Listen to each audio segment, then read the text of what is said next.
તમારામાંથી જૂની પેઢીના જે લોકો હશે એમને કદાચ યાદ હશે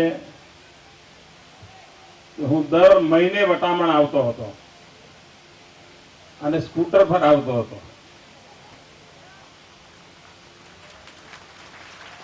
લગભગ 35 વર્ષ પહેલા. અને અહીંયા રાષ્ટ્રીય સ્વયંસેવક સંઘનું કામ ઊભું થાય, સંઘની શાખાઓ ચાલે, એના માટે રેગ્યુલર મારો પ્રવાસ વટામણમાં થતો હતો. ધોળકામાં એક મહાદેવજીના મંદિરમાં રહેતો હતો અને આખા અમદાવાદ જિલ્લામાં ખૂબ મને પ્રવાસ કરવાનો અવસર મળતો હતો. એટલે મારા માટે વારણા વટામણ બહુ ચીર પરિચિત સ્થાનો છે. પણ આજે ઘણા વર્ષો પછી વટામણ આવવાનું મળ્યું અને એ પણ એક શુભ કાર્ય માટે આવવાનો અવસર મળ્યો. સામાન્ય રીતે સરકારનો સ્વભાવ એવો હોય છે,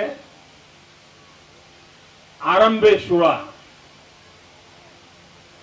બહુ મોટા ઉપાડે કામ ચાલુ કરે અને છાપામાં ફોટા છપાઈ જાય, વાહવાહી થઈ જાય, ટીવી પર ચમકી જાય, પછી સરકાર સરકારના ઠેકાણે, કાર્યક્રમના ઠેકાણે, યોજનાના ઠેકાણે, અને પછી એ સરકારી રગસિયા ગાળામાં ગોઠવાઈ જાય. એવો જ ભૂતકાળની સરકારોનો અનુભવ રહેલો છે. પરંતુ આ સરકારની એક વિશેષતા છે,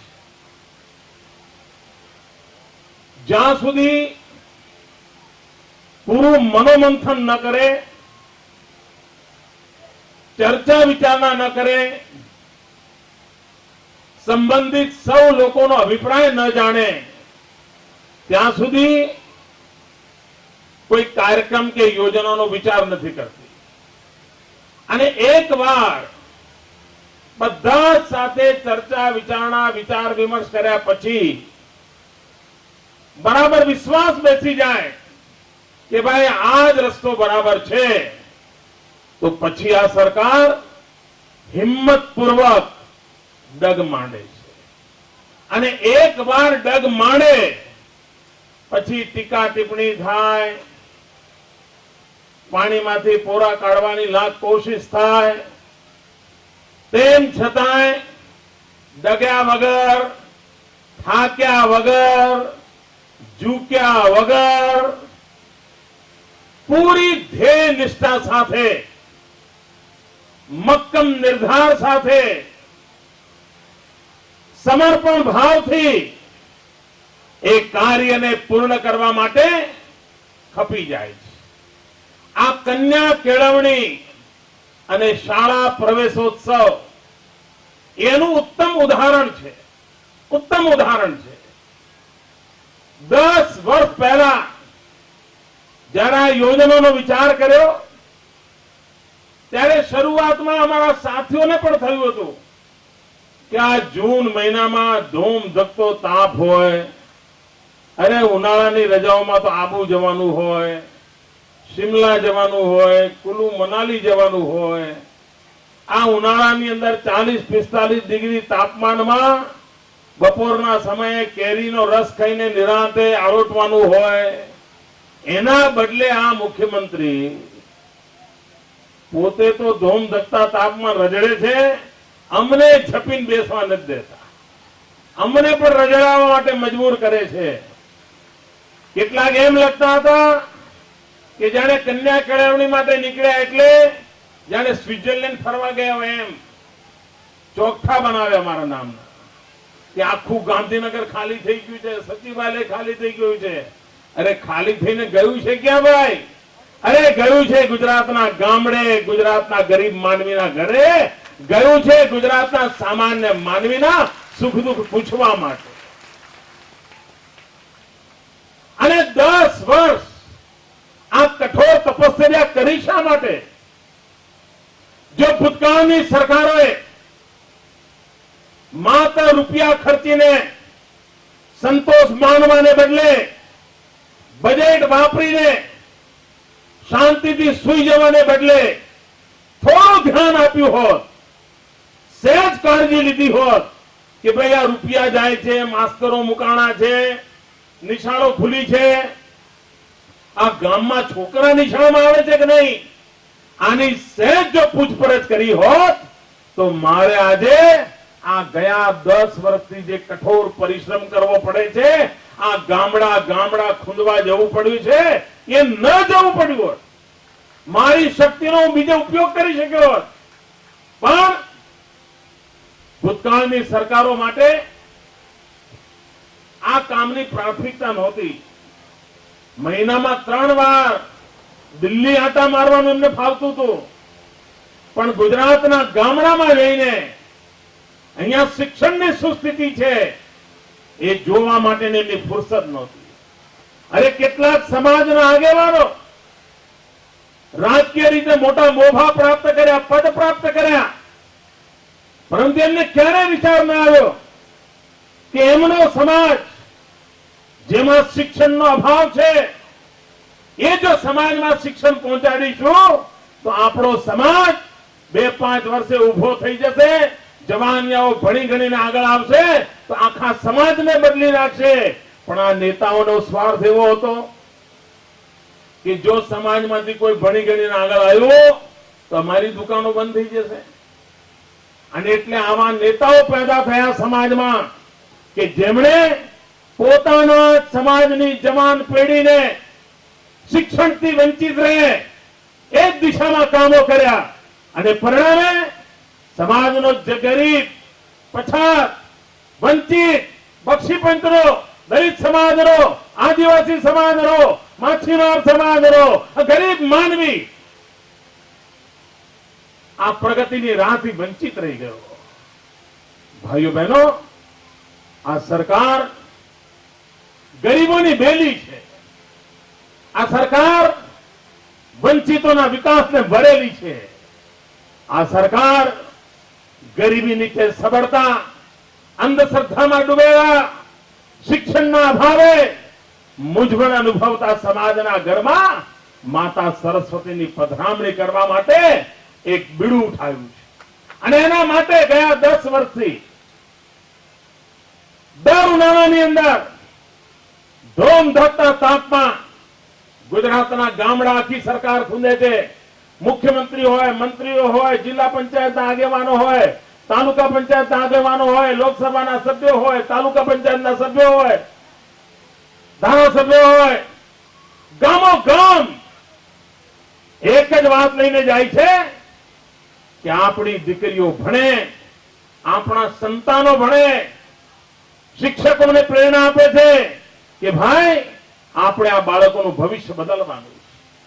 2001માં 10 વર્ષ પહેલા જ્યારે હું પહેલી વાર મુખ્યમંત્રી બન્યો અને સરકારી મીટિંગમાં મેં જોયું કે શિક્ષણની અંદર આપણું ગુજરાત 20મા નંબરે હતું. 20મા નંબરે. ભાઈ, આ દેશના અનેક રાજ્યો આપણા કરતા આગળ હતા. ત્યારે એમ થયું કે એવી દશા કેમ? અને મોટે બાબત ધ્યાનમાં આવી કે દીકરીઓને ભણાવવા માટે જાણે આપણને છોછ હતો. અને કોઈ માને કહીએ કે દીકરી ભણાવો તો માં તો એમ કે હવે અમારી દીકરીને ભણાવીને શું કરવી છે, અમારે થોડા નોકરી કરાવવાની છે, અમારી દીકરીના પૈસા થોડા ખાવાના છે, અમારી દીકરી ભણાવવાની જરૂર નહીં. એમ તો કચરા વાસી તો આવડે, રોટલા ટીપતા આવડે, એટલે ઢોર ઢાંકર હાચવતા આવડે, એટલે પરણાઈને મોકલી આપીશું, સાસરે જાય ને છોડી લે. કેમ ભાઈ? આ દીકરીને આવી રીતે પાર્સલ કરી દેવાની છે? અરે દીકરીને ભણાવી ગણાવીને મોકલી હોય તેનું જીવન કેટલું બદલાઈ જાય. અહીંયા પણ અનેક માતાઓ હશે જે કોઈને 3જા સુધી ભણવાનો અવસર મળ્યો હશે, કોઈને 5મા સુધી ભણવાનો અવસર મળ્યો હશે, અને કેટલીક બહેનો એવી હશે જેમણે નિશાળનો દરવાજો નહીં જોયો. જે માં 3જું, 5મું, 7મું કે 12મું પણ ભણેલી હશે તમે જોજો એના ઘરનું વાતાવરણ જુદું હશે, એને છોકરાઓનો ઉછેર કરવાની એની પદ્ધતિ જુદી હશે. એટલું જ નહીં, એના છોકરાઓ ભણે એના માટે એ જાગૃત પ્રયત્ન કરતી હશે. ભલે પોતે ત્રીજું કે પાંચમું ભણી હશે, પણ જે અભણ હશે તે એને ચિંતા જ નહીં હોય. હવે હું અભણ રહ્યા તો અમારું તો ઘર ચાલે છે, નહીં અભણ રહેશે એનું એ ચાલશે. ભાઈઓ બહેનો, ઘણી વાર માં પોતે જ બાળક દીકરીને ભણાવવામાં ઉદાસીન હોય, કારણ એને એમ લાગે મહેમાન આવવાના તો દીકરી કે ચાલ આજ નિશાળ ના જતી હો, મહેમાન આવવાના છે, ચાલ શાકભાજી તું સમારજો, મહેમાન આવવાના છે. ક્યાંક કામે જવાનું કે ચાલે તું ઘેર રહેજો, નાના બેન રમાડજે, હું મારા કામ તો બજાર જઉં છું. બધો બોજો 8 વર્ષની 10 વર્ષની 12 વર્ષની દીકરીના માથે નાખી દે, અને એને એમ લાગે કે હું દીકરીનું ઘડતર કરું છું. પરંતુ એના કારણે દીકરી શિક્ષણથી વંચિત રહી જાય. અને એકવાર દીકરી શિક્ષણથી વંચિત રહી જાય ત્યારે માત્ર દીકરી શિક્ષણથી વંચિત નથી રહેતી, એના લગ્ન કર્યા પછી જે કુટુંબમાં જાય આવનારી પેઢી પણ શિક્ષણ અને સંસ્કાર માટે પ્રશ્ન ચિહ્ન સાથે જન્મતી હોય. અને તેથી જ જો આપણે ગુજરાતની આજ અને ગુજરાતની આવતી કાલ સુધારવી હોય તો શિક્ષણને આપણે પ્રાથમિકતા આપવી પડે. આ રાજ્ય સરકારે પ્રાથમિકતા આપી. તમને આશ્ચર્ય થશે ભાઈઓ, આશ્ચર્ય થશે. તમે કલ્પના કરી શકો કે ભૂતકાળની સરકારોએ શાળામાં શિક્ષકોની ભરતી બંધ કરી દીધી. હવે આપ વિચાર કરો કે જો નિશાળમાં શિક્ષકો જ ન હોય તો આ બાળકો જે મોટા થતા જાય એમના જીવનનું શું? અમને આવીને પહેલું કામ કરવું પડ્યું કે ભાઈ બાકી 2 જગ્યાએ કામ ઓછા થાય તો થશે, એક પુલ નહીં બને તો ચાલશે, 4 રોડ નહીં બને તો ચાલશે, પણ પહેલા શિક્ષકોની ભરતી કરો. અને આ જીવતા જાગતા ભગવાનનો અવતાર એવા ભૂલકાઓ છે એની ચિંતા પહેલી કરો. અને આ સરકારે ચિંતા શરૂ કરી. લગભગ 1,60,000 શિક્ષકોની ભરતી કરવી પડી મારે. બોલો, 1,60,000 શિક્ષકો. હવે આ કામ ભૂતકાળમાં થયું હોત તો આટલો મોટો ખાડો ન રહ્યો હોત. એ ખાડો પણ અમારે પૂરવો પડ્યો. બીજી બાજુ ગામમાં 100 બાળકોને નિશાળે આવવા જેવા હોય, 40 જ આવે, 50 આવે, એટલે ઓરડાની જરૂર જ ના પડે. અને કદાચ જરૂર પડે તો એક લોબીમાં બેસાડે, કાંઈ એકને ઝાડ નીચે બેસાડે. અમને થયું કે ભાઈ જો 40-50 બાળકો આવે છે, જો શાળાના ઓરડા ઓછા પડે છે, જો ગામના 100% બાળકો નિશાળ આવે તો આ શાળા તો કામમાં જ નહીં આવે. એટલે અમે બીજું અભિયાન ઉપાડ્યું, શાળાના ઓરડા બનાવો. અબજો રૂપિયાનું બજેટ ખર્ચીને ગામો ગામ હજારો નવા શાળાના ઓરડા બનાવ્યા, જેથી કરીને આ તમારા નાના નાના ભૂલકાઓ શિક્ષણથી વંચિત ન રહી જાય. ભાઈઓ બહેનો, એક પછી એક પ્રગતિ કરતા ગયા. અને આજે મારે ગર્વ સાથે કહેવું છે કે બટામણનું નામ ગુજરાતના શિક્ષણ જગતના વિકાસની યાત્રામાં એક સ્વર્ણિમ અક્ષરે લખાશે. સ્વર્ણિમ અક્ષરે લખાશે. તમે તાલી પાડી પણ તમને ખબર નહીં હોય કે આ સ્વર્ણિમ અક્ષરે શું કરવા લખાશે. એટલા માટે કે મુખ્યમંત્રી આવ્યા છે? ના, એટલા માટે નહીં. સ્વર્ણિમ અક્ષર એટલા માટે લખવાનું છે કે હવે જમાનો બદલાનો છે. જૂના જમાનાની સ્લેટ, જૂના જમાનાના બ્લેકબોર્ડ, જૂના જમાનાના ચોક, પેન, આ બધો જમાનો બદલાતો જાય છે. હવે પેનની જગ્યા પેન ડ્રાઈવે લઈ લીધી છે. યુગ બદલાતો જાય છે. અને આ જયારે યુગ બદલાતો જાય છે ત્યારે આપણી નવી પેઢીને પણ આધુનિક ટેકનોલોજીનો લાભ મળવો જોઈએ. આજે શિક્ષણમાં સ્માર્ટ ક્લાસ, સ્માર્ટ સ્કૂલ એવી એક કલ્પના શરૂ થઈ છે. ટેકનોલોજીથી સરળતાથી બાળકો ભણી શકે એના માટેનું એક આખું નવું શાસ્ત્ર તૈયાર થયું છે. સુખી પરિવારના બાળકો આધુનિક શાળાઓમાં એ બધું ભણવા જાય છે. હજુ ગુજરાતમાં અને હિન્દુસ્તાનમાં એટલા મોટા પાયા પર ખાનગી શાળાઓમાં પણ ચાલુ નથી થયું, પણ શરૂઆત થઈ છે. ભાઈઓ બહેનો, જો ખાનગી શાળામાં શરૂઆત થતી હોય તો સરકારી શાળામાં કેમ નહીં? અને આજે વટામણની અંદર આ રાજ્યના પ્રાથમિક શાળાનો પહેલી શાળા છે જ્યાં આગળ આજે મેં સ્માર્ટ ક્લાસનું ઉદ્ઘાટન કર્યું છે. શિક્ષકોને ટ્રેનિંગ કરવામાં આવશે. તમે ગામ લોકો પણ જોશો કે આખરે આ સ્માર્ટ ક્લાસ કેવી રીતે ચાલે છે. એક સાથે ગામ આવશો તો નહીં બતાવી શકે, પણ રોજ 10 લોકો આવશે તો ગામમાંથી કે 10 લોકો આવે મુશ્કેલ ના પડે. અને આચાર્ય શ્રી બધાને બતાવશે કે બીજું હવે ભણાવવાનું આ નવું શાસ્ત્ર આવ્યું છે અને બાળકોને પણ મજા આવશે. તો એની શરૂઆત આખા ગુજરાતમાં આજે 2012ના શાળા પ્રવેશોત્સવ અને કન્યા કેળવણી મહોત્સવ દરમિયાન અમદાવાદ જિલ્લાના વટામણ ગામમાં કરી રહ્યા છીએ. અમારા ભૂપેન્દ્રસિંહજી ચુડાસમા આજે અહીંયા હાજર રહેવાના હતા, પરંતુ અમારે મન કન્યા કેળવણીનું મહત્વ એટલું બધું છે અને એમને સોંપ્યો છે મેં જામનગર જિલ્લો, દરિયા કિનારાની પટ્ટી જ્યાં આગળ શિક્ષણ ઓછું છે. તો શ્રીમાન ભૂપેન્દ્રસિંહજી ચુડાસમા, હું અત્યારે એમના વિસ્તારમાં ફરું છું, પણ એ જામનગર જિલ્લાના ગામડાઓમાં શિક્ષણની આહલેખ જગાડી રહ્યા છે. આ અમારી ભૂમિકા છે. સામાન્ય રીતે ભાઈઓ બહેનો, ચૂંટણીનું વર્ષ હોય તો નેતાઓનું ધ્યાન ક્યાં હોય?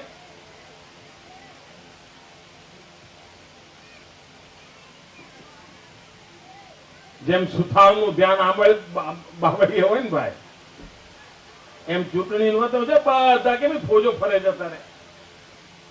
આ સરકાર એવી છે કે જે ચૂંટણીનું વર્ષ હોવા છતાં એનો શક્તિ અને સમય આ નાના નાના ભૂલકાઓ માટે ખર્ચી રહી છે. જે ભૂલકાઓને વોટ આપવાનો છે, ન આ ભૂલકાઓને કોઈ સરકાર બનાવવાની છે. જેને વોટ નથી આપવાનો એના માટે અમે ખપી રહ્યા છીએ. એટલા માટે કે અમારે મન ગુજરાતની આવતીકાલની ચિંતા છે, ગુજરાતની નવી પેઢી તૈયાર કરવાની ચિંતા છે અને એટલા માટે અમે ખપી રહ્યા છીએ. હમણાં 15 દિવસ પહેલા અમારો કૃષિ મહોત્સવ ચાલતો હતો. એમાં અમે પશુ આરોગ્ય મેળા કર્યા. 2 કરોડ જેટલા પશુઓને રસીકરણ કર્યું, હજારો પશુઓના ઓપરેશન કર્યા. ગરીબ ખેડૂત પોતાના પશુને બિચારો ન જાળવી શકતો એને મદદ કરી. મને કઈક ભાઈઓ પૂછવા આવ્યા કે સાહેબ તમે ખરા માણસ છો, આ 1 મહિનો આ કામ કરશો? અરે ચૂંટણીનું વર્ષ તો તમે સમજો તો ખરા, આમાંથી શું કાઢવાનું છે? કેમ ભાઈ? તો કે પશુને ક્યાં વોટ આપવાનો છે, તમે એની સેવામાં લાગ્યા છો. મને આવું લોકો પૂછતા હતા. અરે પશુને વોટ આપવાનો હોય કે ના આપવાનો હોય, અગર જો પશુ સુખી થશે તો પશુપાલક સુખી થશે, અને પશુપાલક સુખી થશે તો મારું ગુજરાત સુખી થશે. ખેડૂત સુખી થશે તો મારું ગુજરાત સુખી થશે. અને એટલા માટે આ મારું ધ્યાન પશુઓના આરોગ્યની ચિંતામાં હોય છે. એ મારી પ્રાથમિકતા છે. ભાઈઓ બહેનો, આજે જે ભૂલકાઓ શાળામાં પ્રવેશ કર્યો છે, આપણા બધાની એક મથામણ રહેવી જોઈએ કે આપણા ગામનું એક પણ બાળક નિશાળે જવાની ઉંમરનું હોય પણ નિશાળે ન જતું હોય તો ગામ આખાને ચિંતા થવી જોઈએ. આપણે રસ્તે જતા આવતા હોઈએ અને ઝાડની પાછળ 2 બાળકો સંતાઈને નિશાળમાંથી ગાપચી મારી હોય, એ ભલે કદાચ આપણો ભત્રીજો કે ભત્રીજી કે દીકરો દીકરી ના હોય, આ ગામનું સંતાન છે. ઝાડ પાછળ સંતાઈને બેઠું છે, આપણે જઈએ એનો હાથ પકડીએ, ચાલ હું તને નિશાળ મૂકી જઉં. ભાઈઓ બહેનો, આપણે આખા ગામનું ધ્યાન હોવું જોઈએ. અને એકવાર આજે તમે આ નાના નાના ભૂલકાઓ પર ધ્યાન આપશો ને તો મોટા થયા પછી એ એવા શિક્ષિત અને સંસ્કારી હશે કે ગામમાં ક્યારેય કોઈ પ્રશ્નો જ પેદા નહીં કરે. પણ જો આજે તમે ધ્યાન નહીં આપો અને એમ જ રખડતા રખડતા મોટા થઈ ગયા તો આખા ગામના માટે આફત લઈને આવશે. જેથી ભવિષ્યમાં આફતથી બચવું હોય તો આ ભૂલકાઓને શાળાઓ સાથે જોડીએ, એમની જિંદગી સુધારવા માટે આપણે કામ કરીએ અને ગામ સમસ્ત કરે, ગામ આખું આ ચિંતા કરે. અને ગામ આખું ચિંતા કરે તો એમાંથી સમાજની મોટી સેવા થશે. અહીંયા મોટી સંખ્યામાં માતાઓ બહેનો આવી છે. એ બતાવે છે કે જે માતાઓ અભણ છે એમને પણ હવે પોતાના સંતાનો ભણે એમાં રસ પડવા માંડ્યો છે, પોતાના બાળકો ભણે એમાં રસ પડવા માંડ્યો છે. અને એકવાર જો માતાઓમાં જાગૃતિ આવી ગઈ ને તો પછી ચિંતાનું કોઈ કારણ નથી. ભાઈઓ બહેનો, આપણે લોક ભાગીદારીને ભરેલા છીએ. અહીંયા જોયું તમે અનેક દાતાઓએ કઈ ને કઈ આપ્યું. કોઈ સુખડી આપી, કોઈ રમકડા આપ્યા, કઈ ને કઈ લોકો દાન આપ્યું. હમણાં તિથિ ભોજન ચાલે છે આપણે ત્યાં. ગામના જ આગેવાનો પોતાના દીકરાનો જન્મદિવસ હોય, માતાજીનો જન્મદિવસ હોય, પિતાજીનો જન્મદિવસ હોય, લગ્નની તિથિ હોય કે પુણ્યતિથિ હોય, કઈ પણ સારો દિવસ હોય તો શાળાના બાળકોને જમાડવા જવાનો રિવાજ ચાલુ કર્યો છે. તિથિ ભોજન ઘરેથી બનાવીને બાળકોને જમાડવા લઈ જાય છે. અને અનેક ગામ એવા છે કે 12 મહિનામાં 80 થી 100 દિવસ તિથિ ભોજન ચાલે છે. આના કારણે ઉત્તમ પ્રકારનું ખાવાનું ગરીબમાં ગરીબ બાળકોને મળે છે. કુપોષણ સામેની લડાઈ આ સમાજની મદદથી આપણે લડી રહ્યા છીએ. આપણા રાજ્યમાં કોઈ બાળક માય કાંગલું ન હોય, કોઈ બાળક કુપોષણથી પીડાતું ન હોય. આપણા રાજ્યની અંદર કોઈ માતા કુપોષણથી ન પીડાતી હોય એના માટે મારા સરકારના અધિકારીઓએ ગામ દત્તક લીધા છે, આંગણવાડીઓ દત્તક લીધી છે. પોતાના ખિસ્સાના ખર્ચે કુપોષણની સામે લડાઈ લડવાનું કામ કરી રહ્યા છે. આ જાગૃતિનું એક વાતાવરણ બન્યું છે. એ વાતાવરણ આગળ પણ ધપાવવું છે. અને વાતાવરણને આગળ ધપાવીને તંદુરસ્ત બાળકો, ઉત્તમ શિક્ષણ, તંદુરસ્ત મનની તૈયારી, એવા સમાજનો પાયો નાખવા માટેનું કામ આજે આ રાજ્ય સરકાર દ્વારા ચાલી રહ્યું છે. એવે સમયે આપ આટલી મોટી સંખ્યામાં આવ્યા. આ નાના નાના ભૂલકાઓ એમના જીવનની એક નવી શરૂઆત કરી રહ્યા છે. ઘરનો ઉમરો છોડીને આજે નિશાનનો ઉમરો ચડી રહ્યા છે. ત્યારે આ બાળકોને અનેક અનેક આશીર્વાદ આપું છું. એમાંથી ઉત્તમ નાગરિકો બનશે. શિક્ષક અને સમાજના સહિયારા પુરુષાર્થથી શ્રેષ્ઠ નાગરિકોનું ઘડતર થશે. એવા પૂરા વિશ્વાસ સાથે આપણે આ કન્યા કેળવણી મહોત્સવને, શાળા પ્રવેશ મહોત્સવને માત્ર એક દિવસ પૂરતો સીમિત નહીં, 12 મહિના શિક્ષણ પ્રત્યે આખા ગામનું ધ્યાન કેન્દ્રિત થાય એવી રીતે આગળ વધીએ એવી આપ સૌને શુભકામનાઓ પાઠવું છું. જય જય ગરવી ગુજરાત.